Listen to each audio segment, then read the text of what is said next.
Hey, this is Rachel in Recovery. We are back with Steve, and he's going to tell us the rest of his story about being a significant other of partners who have been sexually abused. I know we've talked dissociation. How much regression have you seen, or is that commonly talked about? Like the partners regressing to like the age that they were abused, and they come out and they act like either, however old when the abuse happened. Yeah, I haven't. That's been raised a couple of times, Rachel, but not a lot. What is more common is when a survivor's kids get to be the same age they were when the abuse happened. Mm-hmm. That seems to trigger the onset of flashbacks and issues, and because it's that your kid, right, that you love, is now at the same age you were when you were first abused, and you love your kid so much, and you don't want to see anything bad happen to them. And I think that starts then to stir up a lot of the same issues that the survivor went through, and that's a more common trigger, I think. But the regression, I haven't seen that referenced a whole lot. Okay. Yeah. I mean, it's just something I've had people comment on me about, and I've heard other people talk about the regressing. So, Mm-hmm. So I was just curious. I see. What are some big issues what are maybe the top couple issues you see in relationships with sexual abuse? Mm-hmm. Yeah, some of the top ones. Intimacy and trust, which I've talked about. It was there and then it went away, or it was never quite there, but it was kind of ignored. So intimacy and trust issues are big. Another big issue is infidelity. So, maybe you're a partner of a survivor, and that survivor behind your back, without you knowing, is on dating sites looking to hook up with other people. That is fairly common. The infidelity, whether it's actually carried through or not, and that's really confusing for a partner, because you can go have sex with complete strangers practically, but you can't have sex with me, who, I've been your husband for the last 10 years. So what gives? People don't understand that. That's another common thing, though, is the infidelity. Anger management issues is big. When partners start recovery, a lot of times there can be a lot of anger that gets stirred up, and a lot of anger that has to come out because the abuser put so much anger into them as kids. That anger comes out, and it can be very messy, particularly if you have kids yourself, right? If you're a family with a couple of kids, and now mom or dad has all this anger and social isolation, and and just happened overnight, then that can be another really big issue. Those are sort of the top ones that seem to recur a lot. Okay. How has this impacted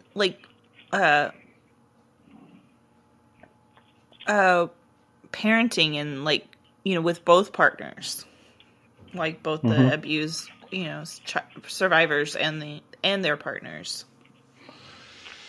Well, on a good day, parenting is tough. Having kids is not for the faint of heart. Having kids when there's stress in the relationship is even tougher. I think kids don't understand, right? Part of it's because we try to hide it from them. Part of it is because maybe they're not ready to hear about the real causes of what's going on. But kids see this, and it impacts them. You might see it impacted in their behavior in school. You might see them favoring one parent or the other.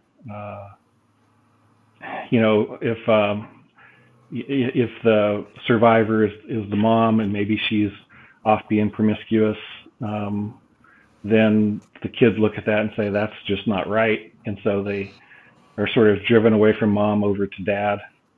Or I've seen cases too where the survivor, because of whatever reasons, I'm not sure what reasons, but they might convince the kids that everything that's happening that's bad with me is because your father's at fault, for example. And then the kids driven away from the partner over to the survivor. The kids get caught up in this. Anytime there's relationship issues, the kids get caught up in it, and it's not easy. So the other thing that happens too is divorce. Divorce happens, and when the parents get divorced, it can be really tough on the kids. Yeah, no, I mean, that's also very true. How have you seen it impact, the health of partners and their survivors, like from your perspective?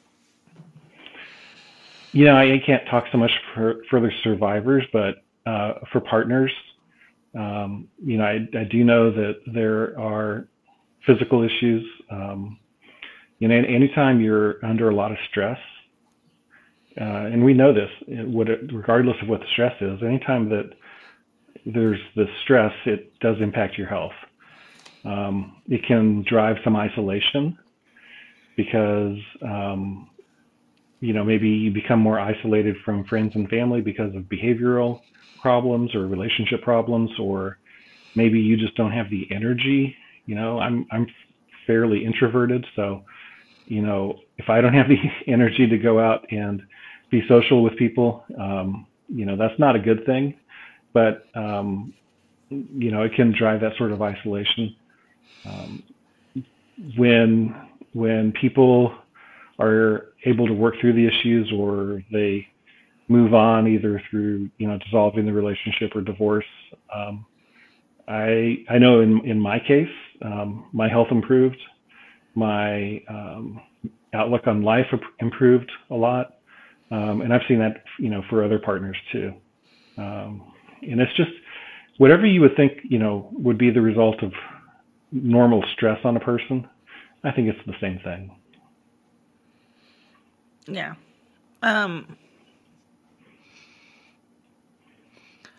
How have you seen this impact finances as partners? It can have quite an impact. If the family relies on both partners being able to work and provide, a lot of times when a survivor is having trouble, performance at work suffers, or the ability to hold down a job suffers. Think of the impact of any sort of challenges like that, and how they lead to problems with performance at work, and that happens. And so I've read stories of people having to sell their house and move into an apartment, or move out of the apartment and live in their cars. I've seen that example too. The other thing, though, that I've seen is, some survivors, their way of coping is to be perfect, right? It's perfection. And so they work a lot. And some of them are like executives in companies. And, when you're working a lot and you're trying to sort of use that as a way to cover up all the abuse that's bubbling under the surface, then that can make people very successful at work and sort of make them workaholics, I guess. Yeah. Different ways to cope. How would you say this has impacted like the extended family? There can be some pretty dramatic effects on extended family. Particularly if the parents were the abusers or the grandparents, aunts or uncles, people like that. When those are the abusers, then there can be really big impacts on family dynamics. I've read cases where, the stepdad was the abuser, and then the partner learns from the survivor that the stepdad's the abuser, and then they're like, how do I hang out with this person who I used to be okay with? How do I hang out with them now without, wanting to beat them into a pulp because they abused my partner, basically, stuff like that. Or you see people cutting certain pieces of the family just out, right? I'm just cutting that part of the family out of our lives, no contact, and that can be pretty traumatic, I guess. And there's also the push and pull, right? So I want the kids to experience their grandparents, but I don't want them to be around their grandparents because of the abuse that happened. And so it can be kind of confusing. But, anything that impacts, those relationships is a big deal. And, if the abuser was in, the family, then that makes it even a bigger deal. And more times than not, it generally is. It sure can be. Yeah. Yeah. How have you seen this impact like partners' community and their social life? Generally, it's detrimental. When there's stress in a relationship or one partner is acting out, usually, honestly, it's the survivor acting out. It can put stress on social relationships. And so, maybe you stop getting invited to events from your friends because of your past behavior that was problematic. Or maybe you just don't want to go be around people because you don't have the energy for it. It can have a pretty drastic impact on social lives for people. I guess another question. Well, did you ever get tired of or figuring out a way to even when your spouse was just talking about the abuse too much and needing to take a mental break from that because you couldn't, it was a lot and it is dark. Mm-hmm.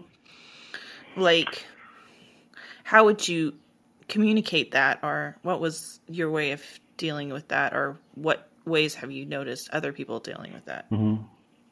Yeah, and that can be challenging, right? So communication is tough because, as you touched on it, the topics are very sensitive, and you don't want to hear about them all in a lot of detail. So working on communication with your partner is a really important thing. That can, some of that can come through couples counseling, and there can be some benefit there. The challenge, I think, is honestly the partners who come to the site. I think one of the reasons they come to the site is because they haven't found couples counseling to be effective, and I can echo that sentiment. I never found it particularly effective, and I'm not sure what's going on with that, but I think couples counseling when one person is recovering from childhood sexual abuse, I think it's tough, and I don't know if counselors are really equipped for it, but I know that it can be somewhat effective in helping with communication. But again, with communication, both parties have to be willing to work on it, right? So, I have this image of, trying to move a string just by pushing on one end. You can't push a string, right? No. You got to pull on the string. And so sometimes, if you're trying to work on these things all by yourself and your partner's not willing to do it also, it's like pushing on a string. You're just going to you're not going to make any progress. You're going to have a lot of effort, but you're not going to make much progress. So, that's my experience with communication. It is challenging. It really is. There are strategies to do better with communication, but it's not a panacea for sure. What are some positive things about being with survivors, or good things that people have talked about their survivors? The good things people talk about are, sort of the resilience that they see in their partners.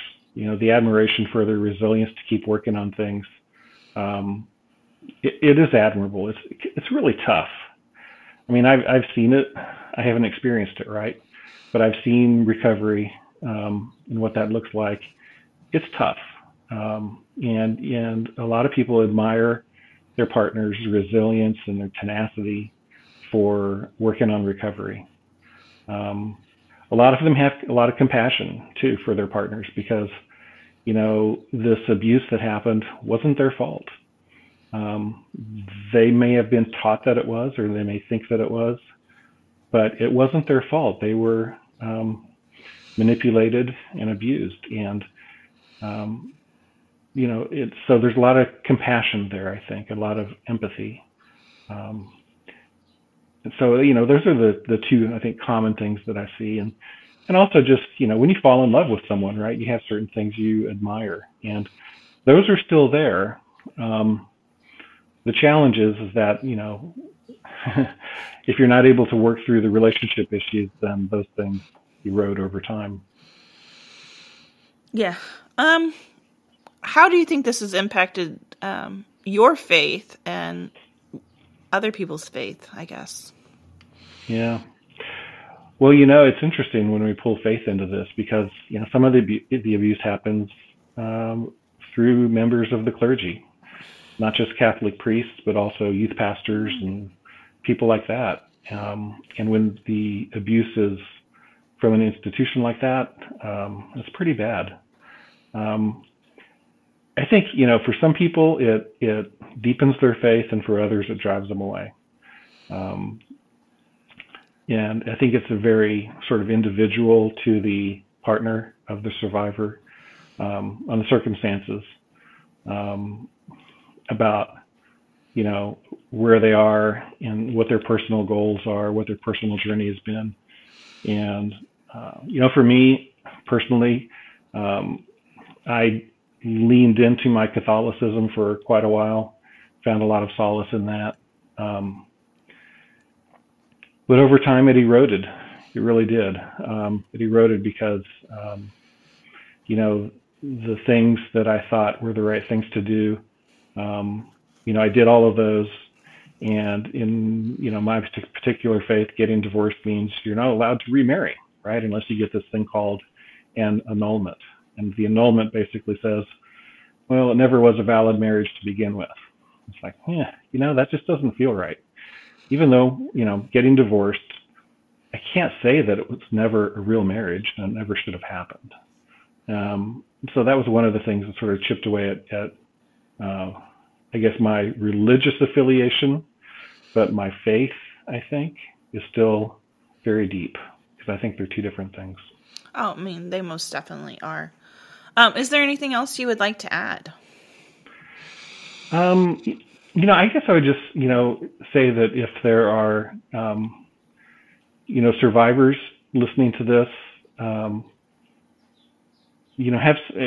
maybe encourage your partner to look at the Support for Partners site, see if there's anything there that they think could benefit them, because it is tough on the partners. If we're being asked to keep this a secret, then we can't talk to anybody else about it. But the forum is, it's a secure site, password protected. Every application is reviewed, and the forums are monitored to make sure that everything's going okay. But, your partner is going to need some support. And I think it's pretty rare that a partner can get through all of this without some support from a peer support group, either online like we have, in person if you can find it, which I think is very rare, or with your own individual counselor. But for survivors, just keep that in mind for your partners. They're going through a tough time, and for partners, again, take a look at the resources out there. You can look at the site, get your own counselor. I highly recommend that. But I would say, don't just sit there waiting for something to happen, because that's not how it works. You're going to have to go get the support and resources you need. Things don't just sort of get better on their own. Yes, that's very true. Well, thanks for coming on the show. And thanks for your input, because it's very helpful for a lot of people out there that, they want to help their partners and they're like, how do I do this? And, it is exhausting and it is hard, Mm-hmm. It is. Yeah. So just, know that there are resources out there to help. And, I even tell survivors, and go take advantage of them. Yeah. And I think the big thing, I've even found it hard to find support groups for survivors themselves unless they're online. Yeah. It can be tough. So, yeah. I can't imagine trying to find something, it's like trying to find Al-Anon without an AA group. Right? Yeah. And, I would love for more in-person support groups to be available. It's just really hard to get those going without some, help from a local provider, I think, or someone who can really do that. But just reach out. Don't stay by yourself. Reach out. Friends and family, counselors, support groups, things like that. Okay. Yep. All right. Thanks, Steve. All right, guys. Thanks for listening to Rachel on Recover. We've got we'll be up next Thursday at 10 a.m. and always follow us on your favorite podcast or social media platform, or come to RachelOnRecovery.com. Thanks. Thanks, Rachel.